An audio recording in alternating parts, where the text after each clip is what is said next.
O Ancelotti revelou como quer que a seleção brasileira jogue, e ele quer usar uma estratégia que já deu muito certo no passado.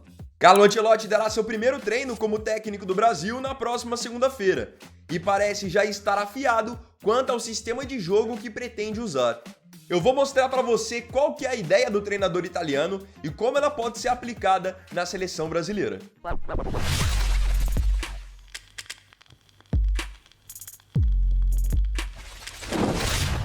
Qual é a ideia do Ancelotti? Como ele ainda não iniciou os trabalhos, os jogadores ainda não se apresentaram para o primeiro treinamento, então ele tem falado um pouquinho com a imprensa. E claro que a mídia espanhola está muito atenta à situação do Ancelotti, afinal ele estava praticamente até ontem trabalhando por lá ainda. Então ele concedeu uma entrevista para o jornal espanhol Marca e lá ele deixou bem claro qual é o sistema que ele gostaria de utilizar. Saca só o que o Ancelotti falou. O meu Brasil vai jogar como o Real Madrid, mas não como o Real Madrid desse ano, e sim como o Real Madrid do ano passado. É isso que eu quero. Eu sei que o sistema depende das características dos jogadores. Você tem que deixá-los confortáveis em campo. Não gosto que minha equipe tenha apenas uma identidade. Isso não é inteligente. Como funcionava aquele Real Madrid? Então vocês puderam ver pela declaração dele que ele quer que a seleção brasileira jogue como o Real Madrid. Quando ele diz o Real Madrid do ano passado, ele não está falando desse Real Madrid que perdeu tudo nessa última temporada e que viu o Barcelona conquistar La Liga, Supercopa e Copa do Rei. Ele está falando do Real Madrid da temporada 2023-2024, antes da chegada do Mbappé. Como que aquele Real Madrid funcionava? Não sei se vocês vão se lembrar, mas aquele Real Madrid não tinha nem centroavante, porque o Benzema saiu logo no começo da temporada e foi para o Al Ittihad da Arábia Saudita. Então o Ancelotti teve que se reinventar. Ele deixou de jogar com 3 no meio e 3 atacantes e passou a adotar um sistema com 4 jogadores no meio campo, quase que como um losango. Então ele tinha 4 jogadores no meio campo e só 2 atacantes.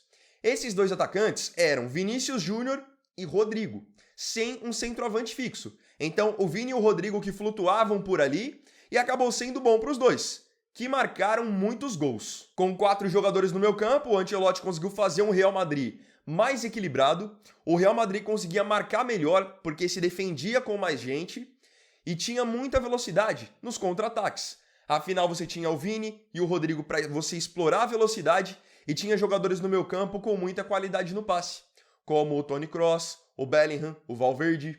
E assim, ele jogava com 4 nomes no meio campo e eram de fato 4 meio-campistas. Não tinha, por exemplo, ali algum atacante improvisado. Ele, por exemplo, jogou a final da Liga dos Campeões contra o Borussia Dortmund com Camavinga, Kroos, Valverde e Bellingham. Então, todos jogadores da posição mesmo, jogadores de origem de meio campo. Nessa formação, vocês devem se lembrar que quem teve um rendimento absurdo foi o Bellingham, justamente porque o time não tinha um centroavante. Então, o Vini e o Rodrigo caíam pelas pontas, flutuavam, se alternavam como jogadores de referência, e o Bellingham, com a liberdade de jogar de camisa 10, ele a todo momento entrava na área como um elemento surpresa.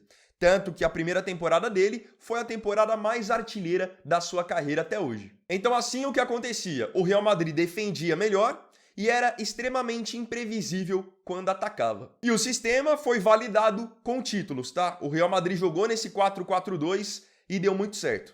Eles foram campeões espanhóis, venceram a Liga dos Campeões e venceram também a Supercopa da Espanha. Inclusive, muita gente aponta que um dos maiores erros do Ancelotti nessa sua última temporada de Real Madrid foi justamente ele ter aberto mão desse 4-4-2 que tinha dado certo na temporada anterior.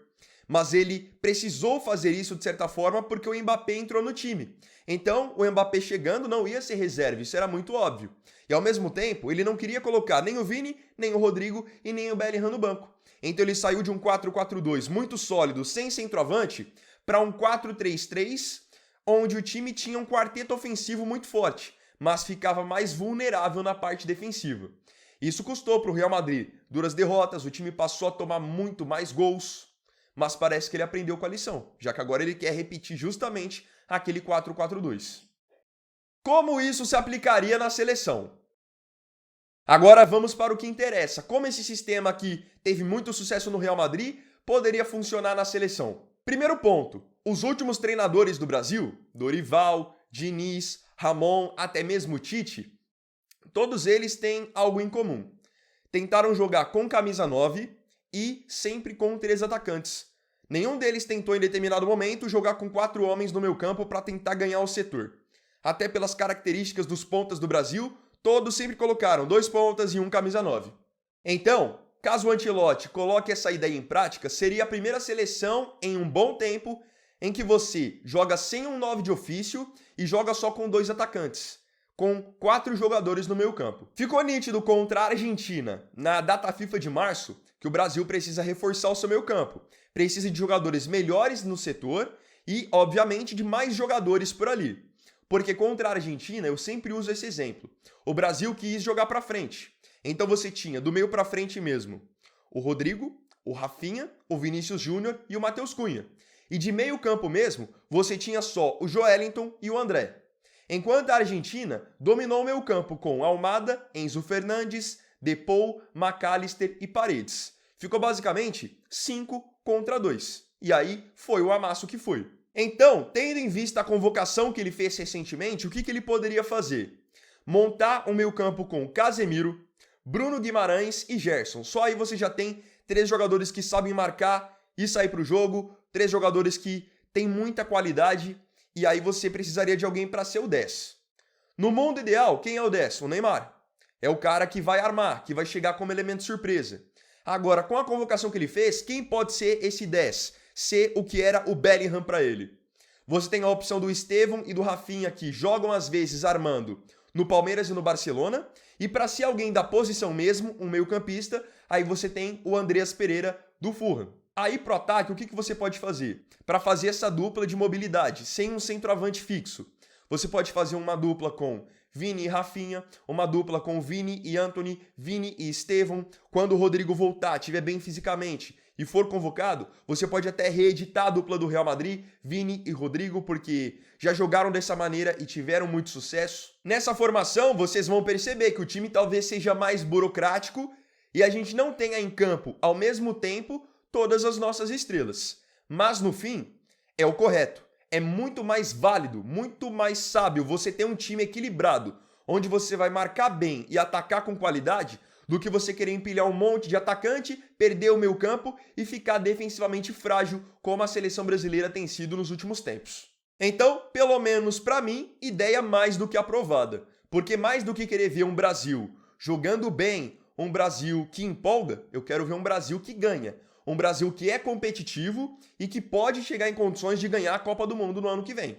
Então, se ele já tem um sistema absolutamente validado no Real Madrid, e até com jogadores que estavam naquele Real Madrid, como o Vini e o Rodrigo, então se ele conseguir replicar isso na seleção e funcionar, tá de ótimo tamanho. Agora eu queria saber de você aqui nos comentários, o que você achou desse sistema que deu certo no Real e o Ancelotti agora quer trazer para a seleção? Acha a ideia boa? Acha que algum outro sistema poderia funcionar melhor? Não se esqueça de comentar.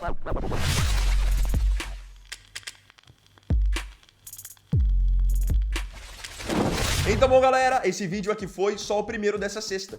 Agradeço profundamente a você, novamente, pela companhia em mais um vídeo do canal. Gostou do vídeo? Não se esqueça, deixa o like, se inscreva e compartilhe. Então é isso, galera. Tamo junto, até mais tarde e até o próximo vídeo. Fiquem com Deus. Vini Wagner aqui, valeu, falou e fui!